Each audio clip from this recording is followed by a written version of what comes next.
آنکھیں ونڈوز ہیں ہمارے دماغ کے لیے، انر باڈی کے لیے.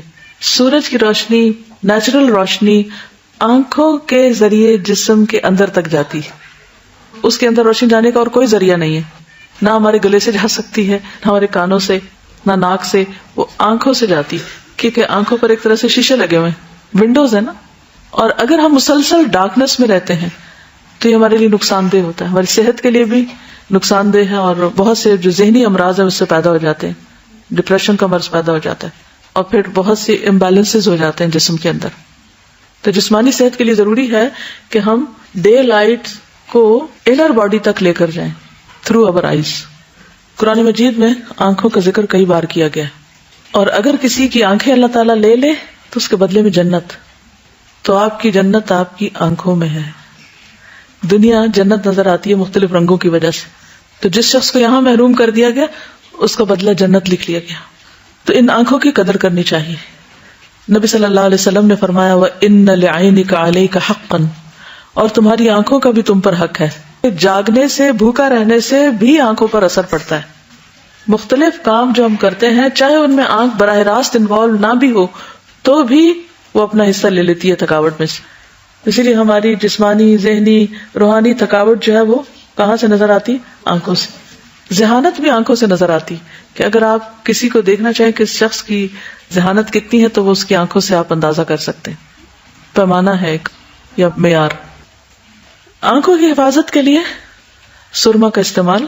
رسول اللہ صلی اللہ علیہ وسلم نے فرمایا اسمد کا استعمال کیا کرو، اسمد فا سے، اس لیے کہ یہ نگاہ کو تیز کرتا ہے اور پلکوں کو بڑھاتا ہے. پلکیں اللہ تعالیٰ نے بنائی اس لیے کہ آنکھوں کی حفاظت ہو. سو کر اٹھتے ہی آنکھوں کو مل کر صاف کرنا. رسول اللہ صلی اللہ علیہ وسلم بیدار ہوئے، بیٹھے اور اپنے ہاتھوں سے اپنی نیند کو دور کرنے کے لیے آنکھیں اور چہرہ ملنے لگے. یعنی نیند کے اثرات دور کرنے کے لیے آنکھوں کو ملنا چاہیے. لیکن عموماً ہم آنکھیں کہاں سے ملتے ہیں؟ سامنے والے حصوں سے. تو اس کی بجائے جیسے بچے ملتے ہیں نا، وہ بالکل نیچرل وے ہوتا ہے. تو آنکھیں اس طرح ملنی چاہیے.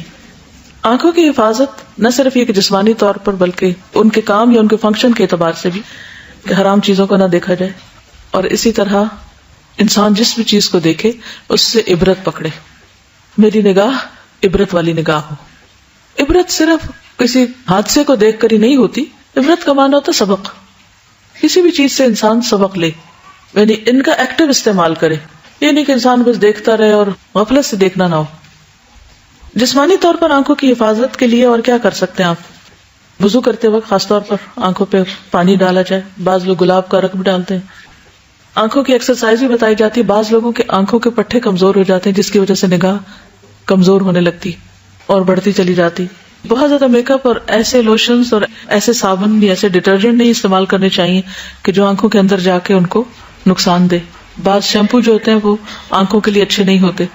کوئی بھی کام جو قریب سے آپ کر رہے ہیں، چاہے آپ کسی لیبارٹری میں کام کر رہے ہیں یا آپ کمپیوٹر پہ ہیں یا آپ بک ریڈنگ بہت کرتے ہیں، کوئی بھی کام جو آنکھوں کا ہوتا ہے یعنی قریب سے کر کے، اس کے لیے پھر آپ تھوڑی دیر کے بعد دور دیکھیں تو اس سے بیلنس ہو جائے گا. نیند اور ڈائٹ کا خیال رکھیں تاکہ آنکھوں کے گرد ہلکے نہ پڑے. لینزز کا کنٹینیوس استعمال نہیں کرنا چاہیے. اس سے کیا ہوتا ہے؟ آنکھوں کو ہوا ہی نہیں لگتی. ان نیچرل چیز ہے نا. سبزہ دیکھنا چاہیے، بہتا پانی دیکھنا چاہیے. بعض فوڈز جو ہیں وہ خصوصاً اگر کچھ لوگوں کی نگاہیں کمزور ہیں تو جیسے کیرٹس، بادام، سونف اور گرین ویجیٹیبل جو ہیں یہ آنکھوں کے لیے فائدہ مند ہوتی ہیں.